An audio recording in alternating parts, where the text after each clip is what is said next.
Right, I want you to glance at your watches, because I'm doing this in real time. Just a few seconds ago, we entered Monaco. There's the world-famous harbour, with all the expensive yachts. The Monte Carlo Casino, and the Hotel de Paris, where Frank Sinatra used to lock swords with Errol Flynn. All around it lies France. But in just a few seconds, that's it. That was Monaco. It was literally as small as London's Hyde Park. But Monaco's always punched above its size. The last 50 years, it's been the most glamorous, the most star-studded, and the richest place on earth.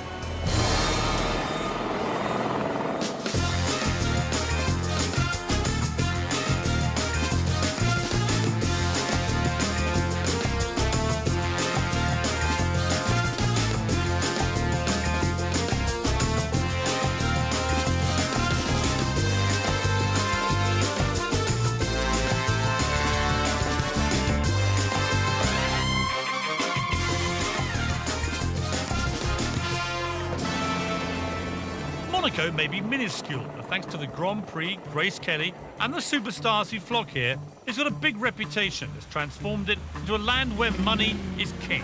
How much is this going to cost me? €1,100,000. So that view is worth about £30 million. Yes. If I've got $500 million to spend, you're the man. Absolutely. The place is crawling with millionaires, more in fact per square metre than anywhere else on the planet. There's probably 2,000 millionaires. And how many billionaires? 50. And most of them are lured here by its tax haven status. So who are these mega rich, and how do they spend their time and their money? Do you use that jacuzzi, Mohammed? Yeah, sometimes. Not naked, I hope. Of course. And just how many zeros do you need on your bank balance to live this lifestyle? You are really James Bond, aren't you? How the hell do I answer that? But does wealth equal happiness? Everybody believes in money like a kind of a religion. And what about those who don't have quite so much spare change? I think a lot of people who are workers are being squeezed out. Monaco doesn't often open its doors to the cameras, but I've been given a unique opportunity to scratch beneath the surface and ask how this tiny limpet of land on France's underbelly went from seaside resort for idle aristocrats to playground paradise for the absurdly affluent. If you're a rich Brit with cash to spend and taxes to avoid, then Monaco is definitely for you. After all, why did the British government get their filthy paws in your hard-earned cash when you could splash it all out on flash cars, helicopters and big yachts? They don't just have millionaires in Monaco, they have billionaires, and lots of them.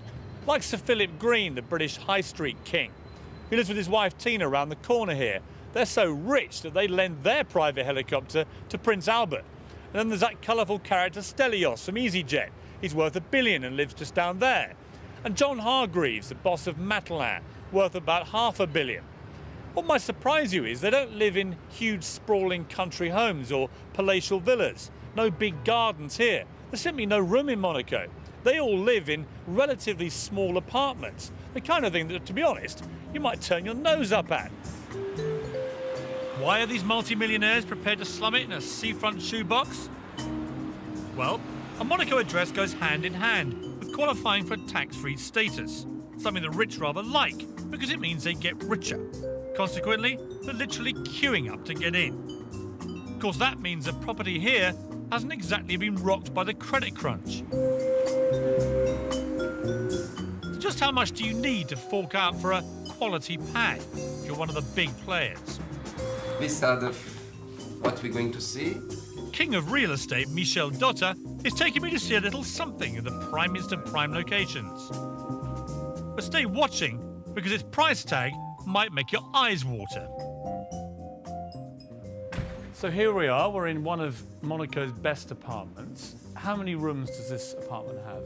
Okay, this flat has a big living room, dining room, 4 bedrooms. So we go upstairs? Yeah, if you want, Okay. yeah, with pleasure. What makes this place unusual is that it has 2 levels and offers something that in Monaco is harder to find than a copy of Socialist Worker: outside space. I mean, what a view.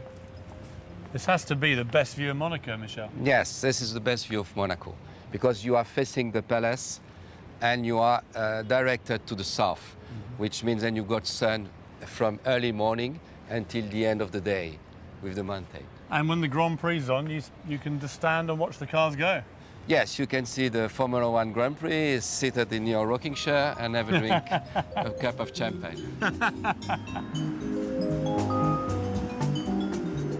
Let's cut to the quick here, Michel. How much, if this apartment went on the market tomorrow, how much would it be worth? It would be roughly £60 million For a 4-bedroom duplex. for a 4-bedroom duplex. How much of that 60 million for this property is the view, would you say? I would say more than 55%. So that view is worth about 30 million pounds. Yes, that's right. Good. That's an expensive view. Is it expensive view? Is what the people they like to have here. Luckily, it's rarely cloudy, and with average prices of £40,000 per square metre, it's the most expensive place to live in the world. Clearly, there's no financial meltdown here. Smack bang in the centre of Monaco is the most famous area, Monte Carlo, home since the early 1900s, the legendary Monte Carlo Casino and the Hotel de Paris, 5-star of course. It's a place to see and be seen, and naturally, it's here that I headed to have lunch with expat millionaire Mike Pegram. And here we come, if you're going to lunch at the Hotel de Paris. 8 years ago, Mike sold his chemical business in England for £44 million. He then up sticks to Monaco, thus saving himself capital gains tax of around 13 million quid. And that's what you call a shrewd move. It is impossibly glamorous here. There's been Rolls Royces, Ferraris, Aston Martins, Lamborghinis. It just takes a little getting used to. I think you'd get into the swing. I feel you'd be quite natural down here. I think I'd love it here. If you fancy Mike's lifestyle, then make a fortune, become resident in Monaco, spend less than 90 days a year in the UK, and bingo, your tax bill is zero. It's what the 2,000 Brits here might call don't pay as you earn. Do you think that it is a very glamorous place, or do you think that's slightly overdone, the glamour of it all? Well, one of the things I say about Monaco is anything that money buys, Monaco delivers very well. Whether it's 5-star hotels, restaurants, we've got a very nice cultural life as well. I'm a friend of the opera, a friend of the orchestra. On the other hand, in the last 3 weeks, I've been to Diana Ross, Celine Dion and Katie Melua. I suppose it does make being exiled in a self-imposed tax prison slightly more bearable. What's more, do a 5-year stretch in Monaco and you're then free to return to the UK, keeping all that tax that you've saved. Mike loved it so much, though, that he stayed on. In many ways, you epitomise the glamour of the Englishman who's come to live in Monaco. The Aston Martin, you're debonair, you wine and dine in the fancy restaurants. I mean, you are really James Bond, aren't you? How the hell do I answer that? I could tell you, but then I'd have to kill you. Okay. The point I was going to make was that it does seem to me, if you want to be in the game, if you want to wine and dine with people like yourself, you want to go to the casino, you want to go to the big shows, you've got to be fairly seriously well off, I would say. Comfortable. I think you need to be comfortable. But what would you think you'd need to really be a good cushion? 10 million? Yes, I think probably you could manage on that if you exclude the money you've got tied up in property. 10 million should get you by. Yeah. Adequate, you think? Comfortably. With the odd highlights now and again. Tragically, I don't have that kind of money, but coming up, I'll find out what it costs to join the yachting set. I always say to people, never spend more than 10% of your net worth on buying a yacht. How the pace of life in Monaco is changing fast. Few too many parked cars at the side. And I'll get the business lowdown from a real dragon. There has to be a prize for being successful, Piers. And maybe Monaco is the prize. So Monaco's a tax haven with more millionaires per square metre than anywhere else in the world. And in the planet's most expensive property market, a room with a view will set you back an arm, a leg and most of your torso. How did this pocket-sized principality get to be such a big player? And when no one bats an eyelid at 10 million, just how much cash do you need to stand out in the crowd? The crucial thing about yachts is that size really does matter. That's about a 55-metre yacht, pretty big, pretty imposing.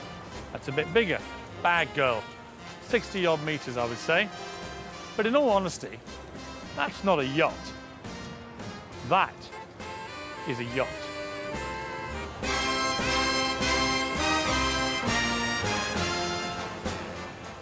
At 105 metres, Lady Mora dominates the harbour.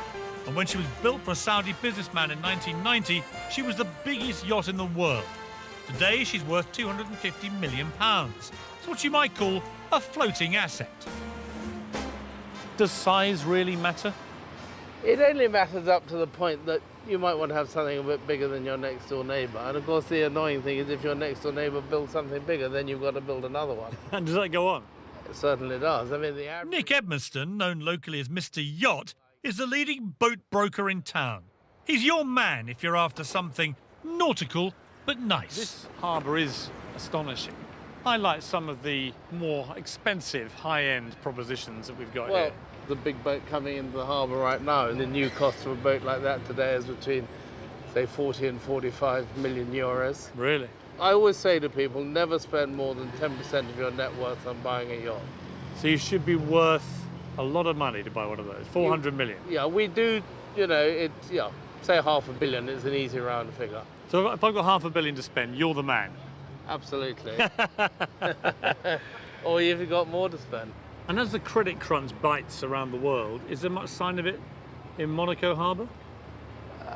I think the honest answer is no, at the moment there's not. I mean, I think it would be foolish for me to say that there will never be any sign of it. But, even if you look back into the 1930s, in the height of the recession there, rich people were spending a lot of money. And the fact is, the rich like spending money when other people are not spending it.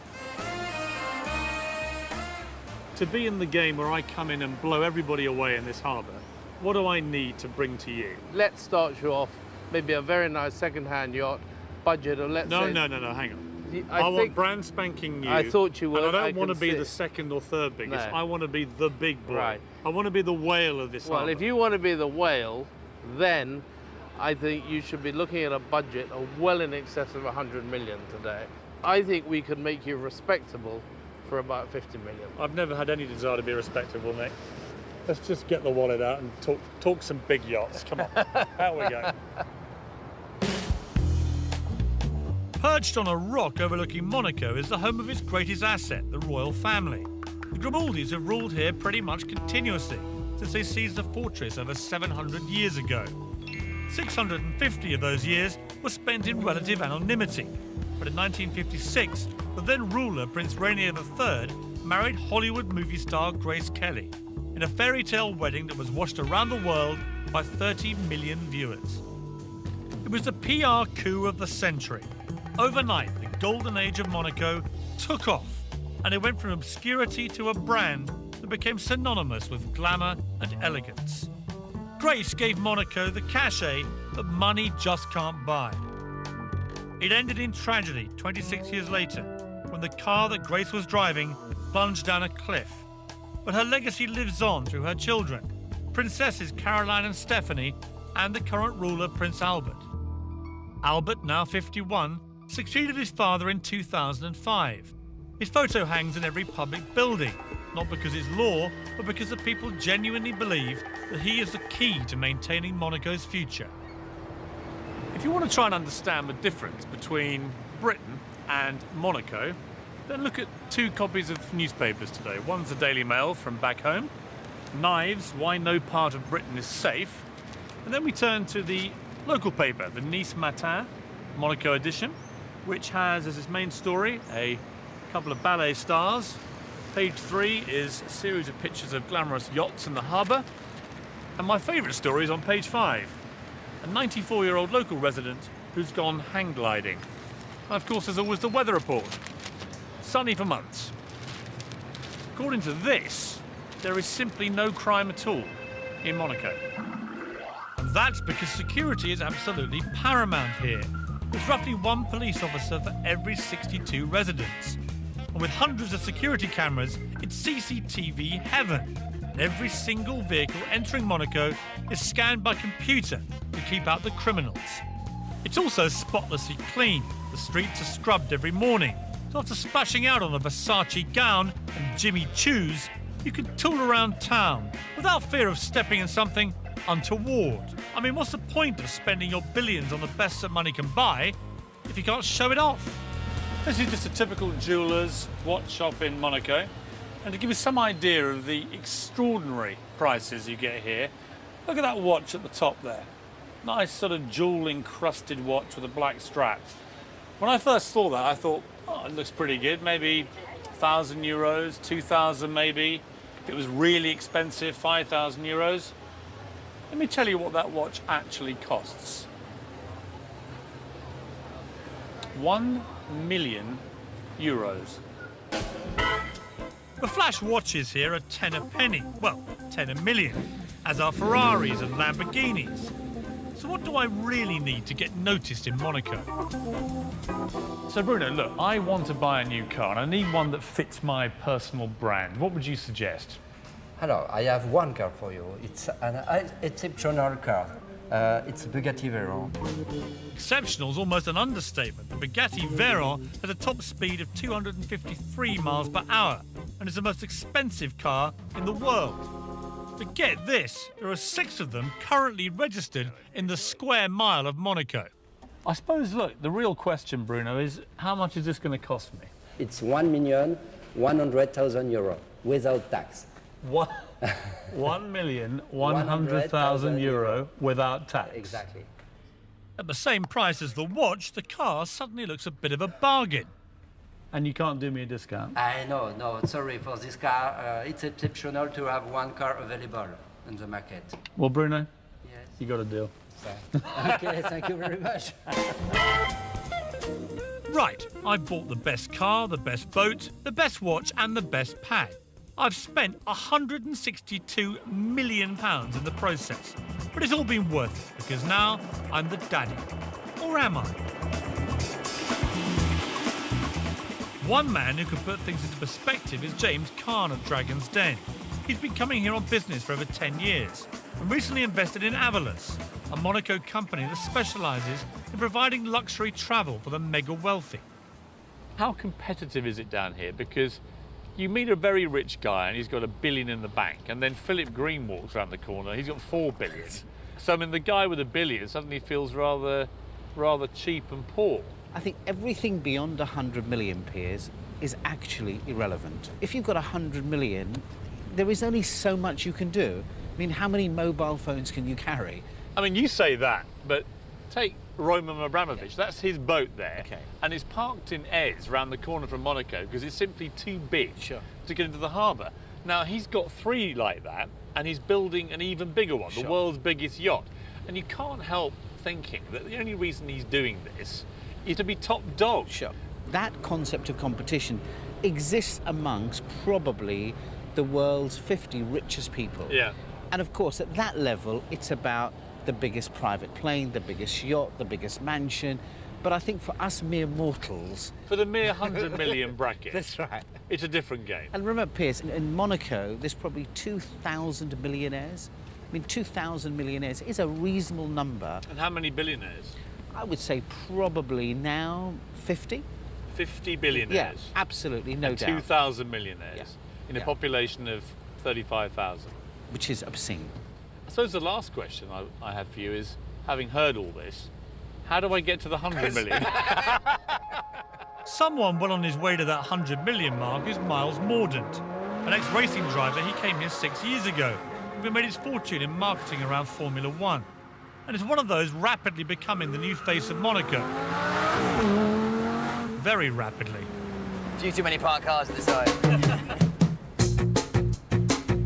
Now, if we were driving along in your white Lamborghini in England, probably most people would look at you in your shades, looking fit and tanned, and in your white shirt and think, toss it, to be perfectly honest with you, Miles. Over here, I've noticed as we drive around, it's a very different kind of non-envious environment, isn't it? It's one of the positive aspects of living down here. You can have a car that you like, you love driving, you enjoy it, and there's not some kind of horrendous envy from everyone. Unlike some, though, Miles isn't here to spend. He's hoping to make, and sees Monaco as one big business opportunity. It used to be elderly couples retiring here, and that's not what it is now. I mean, I find the place stimulating. I think it's a real hotbed of entrepreneurs now. You know, a lot of the people you rub shoulders with, they're interesting guys. So, Miles, look, tell me where Monaco begins and ends here. It's probably actually about 60% of what you see there. So it's actually a strip along the left-hand side. So all the tall buildings you see are in Monaco. So that actually gives you a perfect line along the back. It then comes back in. So most of what's going on up the hill there, that's not actually Monaco. That's France. It's France. So that tall building towards the back is where Monaco ends? Yep. So if you rented a flat in that building, you could live 5 meters the other side of it and pay a tenth the price. But you wouldn't be looked after in the same way as a Monaco resident. Re the safety. Have you ever seen a fight in a bar? No. There seems to be something about Monaco. I think when people come to Monaco, they understand. It just has this persona and people seem to raise their behaviour. They also have some interesting rules here. You can't walk around the streets of Monaco with no shirt on. So, I don't know, I think yob mentality, things like that, if you nip them in the bud, they don't start, and people always seem very, very well behaved and respectful. Monaco today does seem like utopia for those who can afford it, that is. But incredibly, back in the mid-19th century, the country was on its knees, one of the poorest places in Europe, a lot ropier than utopia. Its saviour was the building of the Monte Carlo casino in 1863. Within just a few years, it was generating so much money that Monaco was able to abolish income tax. And there's further protection for the monegasques, as those born and bred here are known. It's illegal for them to gamble in their own casino. 2 perfect examples of how the house always wins. Inside, there are 6 exquisite gaming rooms. If you're a high roller and want to play in secret, there are plenty of private gambling dens behind mirror panels. John, how are you? I'm here to meet professional gambler John Duthie. Now, John, you have actually won £1 million in one session, haven't you? Yeah. A stupid question, but what does it feel like to win $1 million? Funnily enough, when I won it, it didn't really strike me. And then suddenly, when it cleared my account, I just suddenly realised, it's a very large sum of money. You can take a lot of pressure off. But in the end, like all casinos, they win, right? Of course. I mean, that's the risk you take when you come into a casino. Obviously, you're a big gambler. You've been in Vegas, all the big hot spots.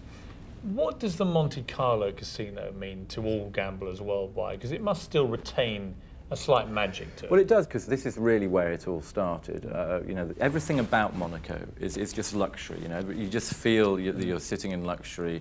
Everything, the chips, the personnel, the way you're treated, outside. There's something very, very special about it.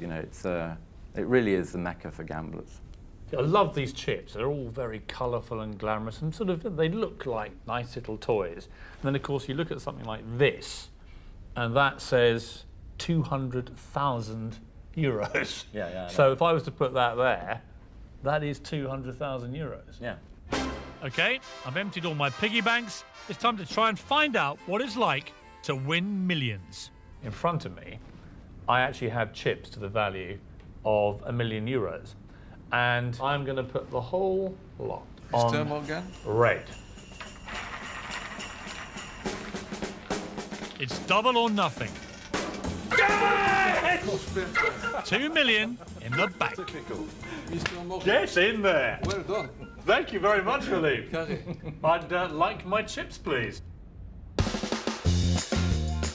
On the surface, Monaco looks like a gamble that's more than paid off. But there are 2 sides to every story. So, I'll be venturing into the less salubrious neighbourhoods.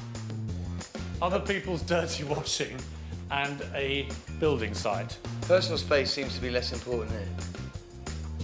I mean, to put it mildly. I'll be asking if Monaco can cope with the influx of even more money. Certain nationalities coming in are prepared to pay any money to get an apartment. Stupid money. And I turn to the dark side. There's an awful lot of hookers here.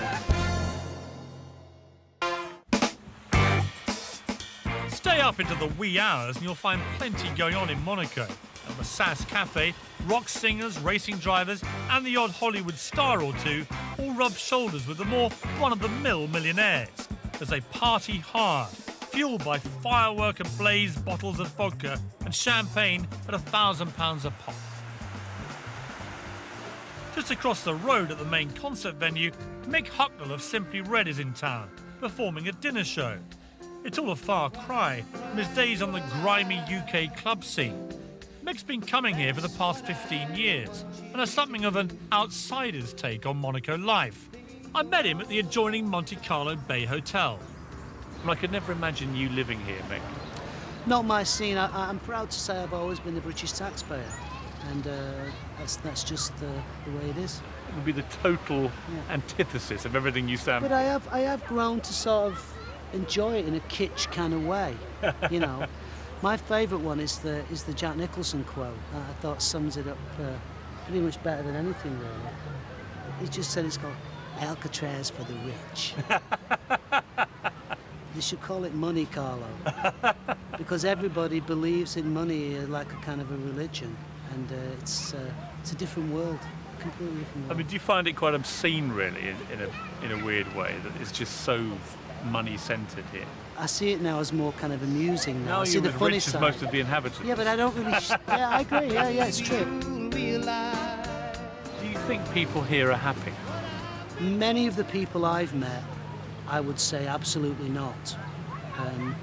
There's a lot of old guys here with very young girls, and if they're not hookers, they're on a wage, or they're on what they might call an allowance, and they usually end up in the separation with an apartment and a car, and then they move on to the next guy, or as Jackie Mason might say, the next schmuck. You know, so it's really, that to me is kind of the rhythm of this place in a lot of ways. Of course there are perfectly respectable families here and everything like that, but I'd say there's an awful lot of hookers here. Monaco certainly fits the bill as a sinful party playground for the rich playboy millionaire. It's full of temptation and fast living. But I wondered, where does that leave the ex-wives that have been traded in for a younger model? Well, to my surprise, divorcees Lavinia and Judy have a refreshingly sanguine attitude to the way that things seem to work down here. What is the average day like for ladies like you in Monaco? What do you actually do all day? Eat grapes, sit on the beach. Personally, I do quite a lot. We both work, actually. In normal circumstances, you'd both be tremendously good catches. But over here, let's be brutally frank about it, the older guy who may normally be very attracted to your charms has his head turned by this stream of young women from Russia and Eastern Europe and so on.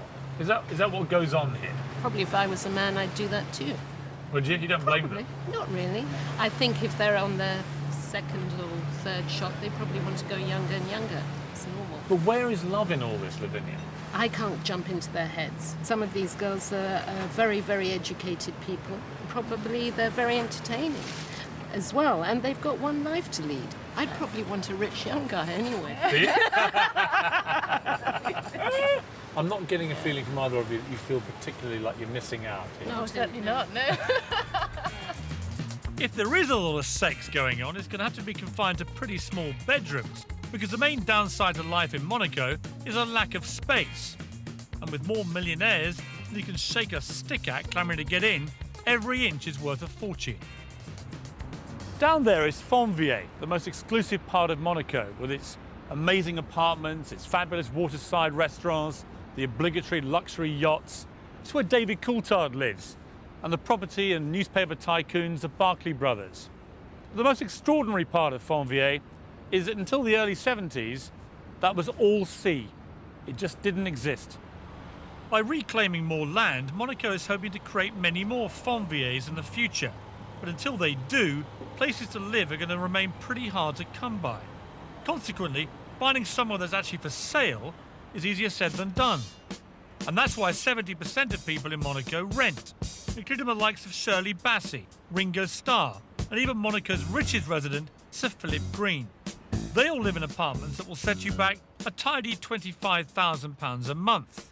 Much as I'd like to live next door to our Shirl, with prices like that, I wonder whether a starter flat at the lower end of the market would be the smarter option.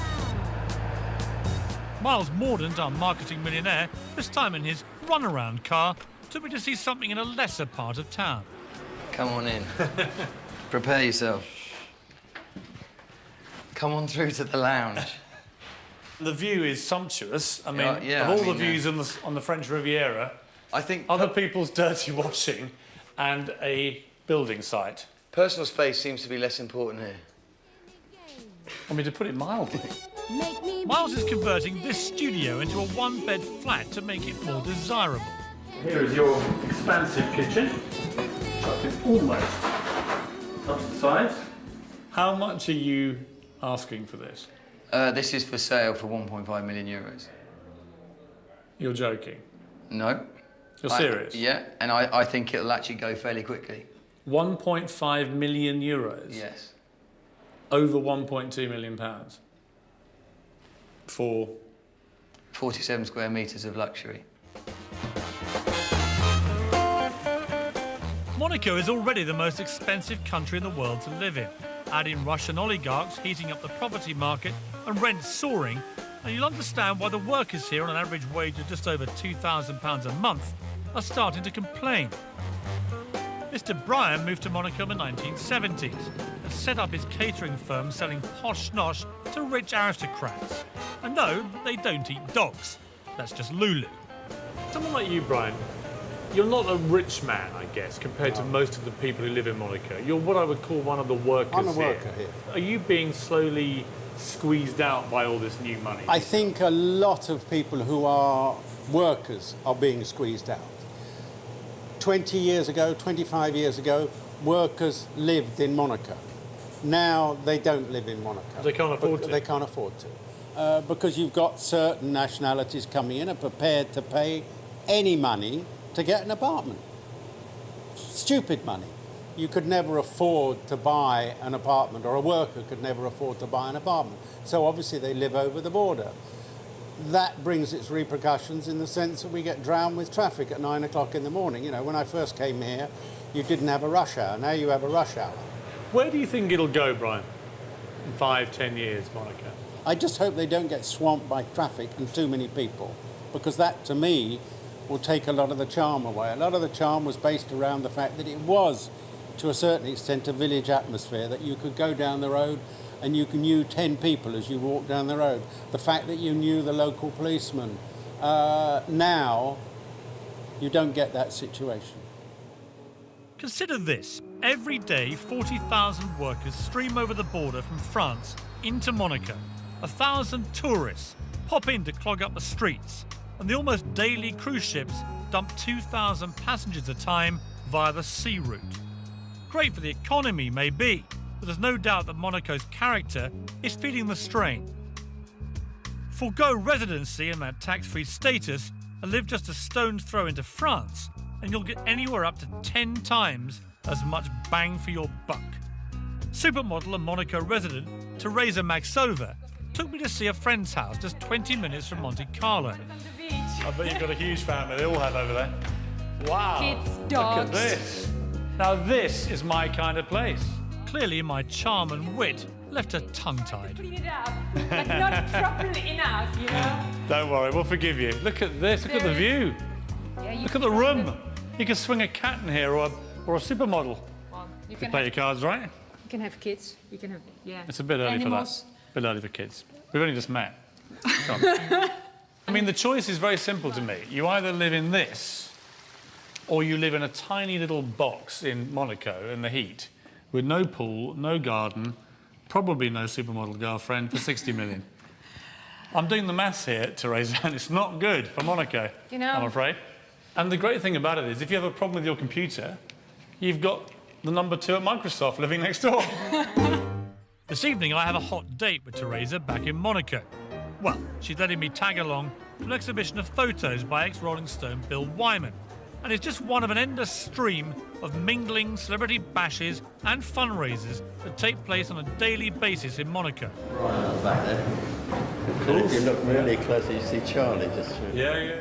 Bill's in town to perform for Prince Albert at the annual Red Cross Ball, one of the events that last year helped Monaco raise an estimated £100 million for charity. Teresa uses the scene here to help raise money for the Teresa Maxova Foundation, her own children's charity back in the Czech Republic.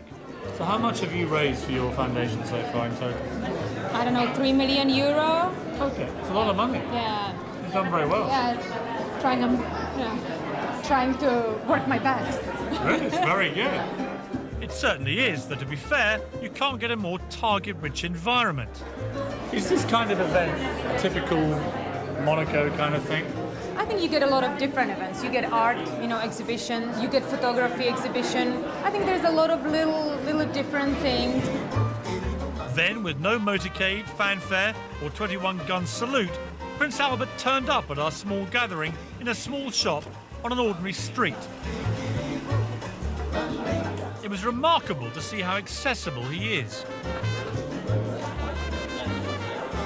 You certainly have an extraordinary society here. There's a lot of respect amongst the people towards each other. And you should be very proud of what you've achieved. I think your mother would be very proud of you. Do you feel that? It's always emotional to think back on the years with her, and I'd like her to be proud of me right now. And I hope that she would be. Thank you very much. Thank you. Thank you. Coming up, why do fast-living celebrities find living in Monaco so appealing? When I was taking that sort of party to London, you spend a night with someone and before you know it, I'm on the cover of the newspaper. And in search of billionaires, I get aboard the yacht where Dodie and Diana spent their last holiday. She was there basically 10 hours, 8 hours a day. Sunbathing. Sunbathing.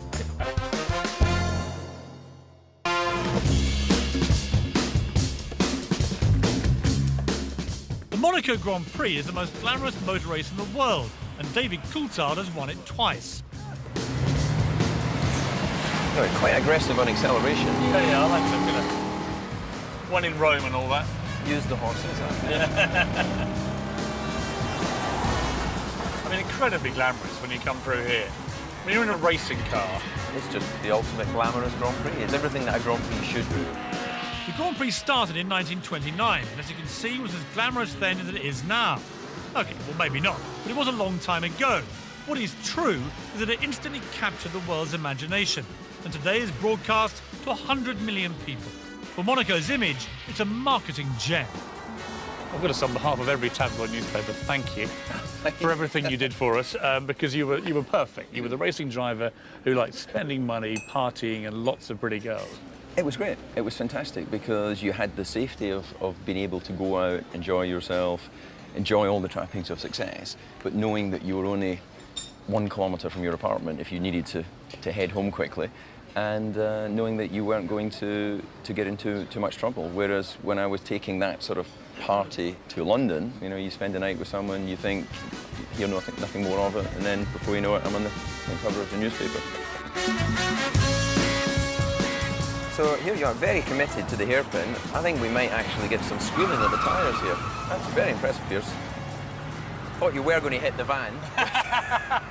Were you getting a bit nervous there? I was. I thought the van was in your blind spot. Dave is now retired from Formula One and sees his future settle here, running his businesses, like his hotel. Had to happen. He nearly hit my hotel, for God's sake. Although attracted mainly by the tax savings, David also came here for the privacy it affords. You see, in Monaco, the police operate a zero-tolerance policy on paparazzi, so he can do whatever he likes and no one will be any the wiser. Given that racing drivers now are big celebrities worldwide, is it quite nice to be able to live in relative anonymity here? Absolutely. It's totally unique. I've never seen anything like this anywhere in the world. There is no paparazzi. I went to Saint-Tropez yesterday, and paparazzi everywhere. Now, you might say, well, there's going to be in Saint-Tropez. Well, why should there be? It should just be another place where you can go and hang out and have fun with your friends. Monaco, they're not here. Therein lies a conundrum. anonymity won't do for the young, fame-hungry mob of up-and-coming A, B, C and D listers. They need the Paps as much as the Paps need them, and so are heading elsewhere. Monaco has lost its crown as the happening in place. The 24-hour non-stop celebrity drip-feed culture of today just doesn't fit here. I think this wall on the American bar of the Hotel de Paris sums up what's happened with Monaco. All these pictures were taken here. David Niven, Orson Welles, Errol Flynn, Marlene Dietrich, Peter Sellers, some of the biggest stars in entertainment history, all very refined and elegant and beautifully dressed. Monaco has changed because the nature of celebrity has changed. It's still got it, but it hasn't got that. So while the Paps are in Saint-Tropez shooting Paris Hilton and she accidentally goes out without any underwear on, here in Monaco, the only stars being captured on film are the cars. Time to find someone who's experienced both old and new Monaco. I didn't have to look far. Moored nearby in the harbour is the yacht that Diana and Dodi famously spent their last holiday on. And on board is equally famous and seriously wealthy owner, Mohammed Al Fayed. And circling us, the sailing boat that was once Dodi's pride and joy. Do you use that jacuzzi, Mohammed? Yeah, sometimes. Not naked, I hope. Of course. You like to try? Not on camera, I don't. We have I don't embarrass we you. have bikinis here. So this is the big command desk, yeah? Do you ever drive it yourself, Mohammed? Sometimes. Yeah? But it's very complicated, you know. It's all electronics, It you is, know. isn't it? Yeah. It's amazing. Yeah. And is he an easy boss to work for? Yes, fantastic. 25 years. Really? Yeah. You look all right, as though you're not too damaged by this experience.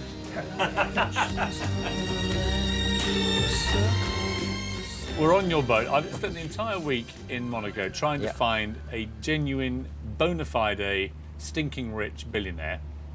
And here you are. Thank you. What I didn't know about you was that Monaco is actually a very special place to you. Yeah.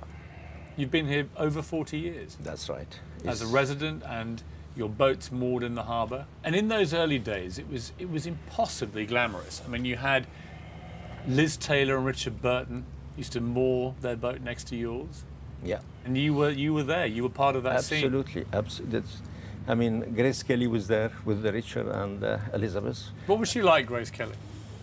Spectacular woman, very human, down to earth, always laughing, great sense of humor. In many ways, the parallel with Grace Kelly and Monaco is very similar to the effect that Diana had on England. Both ended in tragedy, obviously, but you knew them both, very unusually. Yeah, absolutely. I mean, Grace Kelly, just very, very ordinary person. People loved her. Diana was, for me, is a saint, you know. She's just a spectacular woman again. God blessed her with so many humanity and caring, and is a memory for me. When I come, I just still feel their soul still moving around the place. Diana loves Diana, jokes running everywhere, you know, and her favorite place is up there. She was there basically 10 hours, 8 hours a day. Sunbathing. Sunbathing. What do you think the future of Monaco is going to be, Mohammed? I think we'll stay. It will stay forever. We've been here for a few hundred years. And then also for Prince Albert, you know. He's loved, he's cared by the people. No one will dare to do anything to the place because he's so popular, you know. He's incredibly popular. Yeah. Grace Kelly have put in her case. She loved them, she cared about them. She gave them a lot of principle in life. And she grew up with this quality, which she have. And it's a blessing for Monaco that she was here and married Prince Rene. It was tremendous. So what have I learned about Monaco? Well, it's very clean. There's no litter or graffiti. The sun always shines. There's little crime to speak of, and it's very private. But let's face it, the main reason that most people live here is to avoid paying tax. And that kind of sticks in my gullet a bit, to be honest. I mean, after all, I pay tax, and so do most of you. But before I went back to the world of pollution, paparazzi, freezing rain and PAYE, this question still bugged me. So I turned once again to to Dragon James Khan for the answer. There'll be lots of people watching this programme who will be thinking, these bastards, why should they not pay any tax like me? Well, let's be honest, Piers. The choice that they took is a choice that's available to everybody. Yeah, but James, come off it. Look, it is not openly available to 95% of the British population to come out and live in Monaco. Apart from anything else, a croissant would break the bank. There has to be a prize for being successful, Piers. You know, what's the point in working so hard all of your life if there isn't a prize at the end? And maybe Monaco is the prize. It is a pretty good prize, and for that reason, I'm in.